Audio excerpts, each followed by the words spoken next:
Hey,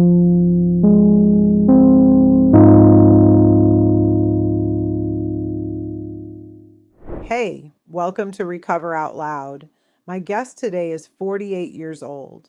She built her own camper van, and as we're recording this, she's somewhere in Norway on her first solo trek.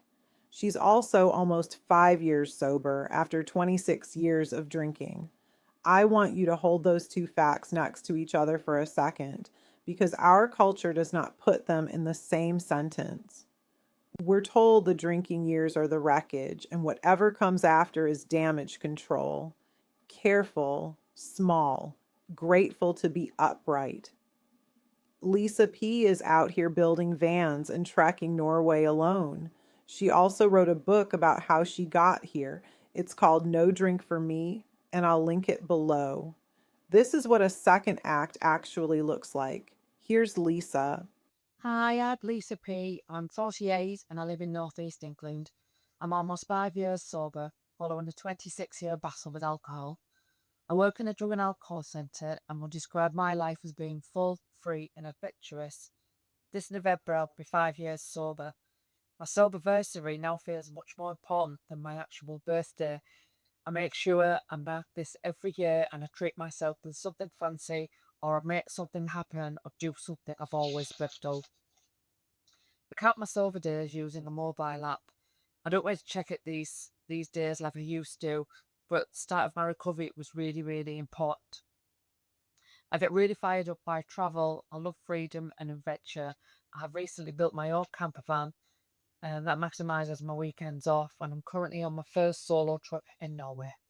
A soberversary that matters more than her birthday. I love that because one of those days was handed to her and the other one she chose. And listen to what she does with it.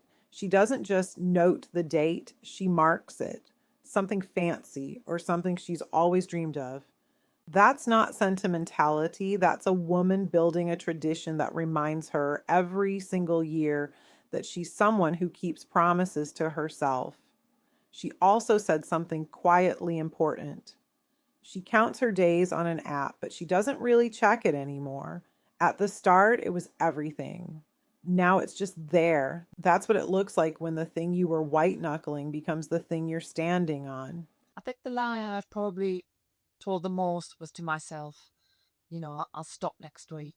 I'll start on Monday. I used to really lie about how much I was drinking, and I'd had bottles around the house. I was queen of the excuses. I've had a bad day. I've got my period. I feel stressed. Or the opposite. Was celebrating. Had a great day. Got my period. Any excuse, really. Queen of the excuses. She's almost laughing when she says it, but look at the actual list because it isn't a list of excuses. Bad day, good day, stressed, celebrating. It's a list of every possible human condition. There's no state you can be in that doesn't qualify. That's the tell. When everything is a reason, there's no reason at all. There's just a decision that's already been made, walking around looking for a costume. And I want to be gentle here because I don't think that's a character flaw. That's a very tired woman finding a way to get through the night. The lies were for everyone. Uh, but looking back, I suppose they were all for me. And this was my inner addiction trying to justify my drinking.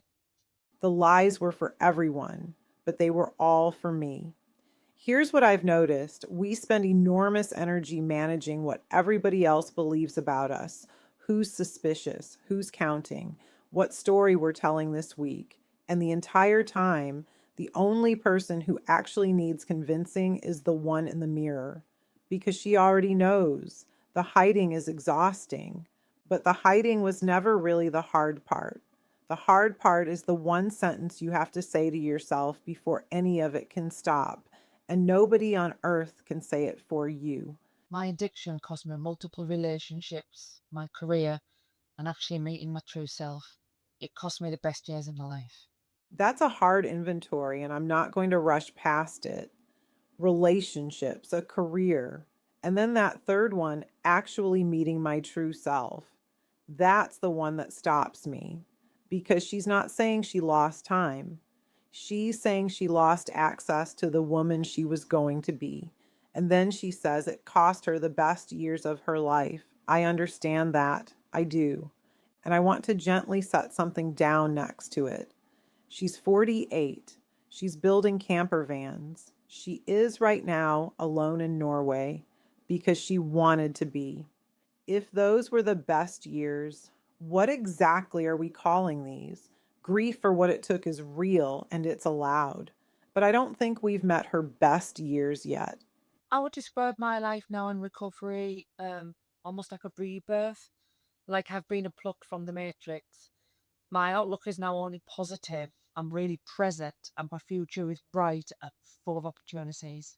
Unplugged from the matrix. What a way to put it. Because that's the part nobody warns you about. It isn't just that things get better, it's that you find out how much of what you were living inside wasn't real. The certainty that you couldn't do it any differently, the story that this was simply who you were. And notice the word she keeps landing on: not happy, not fixed, present. She's here for her own life now in real time, remembering it. That's the actual prize. The van, Norway, the work she does now, that's just what you build once you're finally in the room. To the woman balancing life and spinning plates right now, she needs to hear that the journey is a really tough and bumpy ride, but the destination is truly beautiful. Once you have ridden the storm, life becomes that little bit clearer and, dare I say it, much easier. The journey is tough and bumpy, but the destination is beautiful. I appreciate that she didn't sell you a smooth ride. She said bumpy. She said storm. She's not going to stand here and promise you 5 easy steps because she wrote it and she remembers. But she said something else that I don't hear nearly enough. She said it gets easier, not just better, easier. The thing that takes everything you've got today will one day take less. That's not a promise about outcomes. That's a woman 5 years up the road turning around and telling you what she can see from where she's standing. So if you're the one spinning plates today, you're not behind. You're in the bumpy part. And there's a woman in Norway right now who wants you to know the view is worth it. Lisa, thank you for this, for the honesty about the excuses, and for proving that 48 is a perfectly good age to build a van and go find out what you're made of. She's written a book about all of it. It's called No Drink for Me, A Candid Story of Addiction and Journey of Self-Discovery, and the link is in the description. Go get it. Go support her. If this one found you at the right time, send it to the woman who needs it. Keep recovering out loud. I'll see you next time.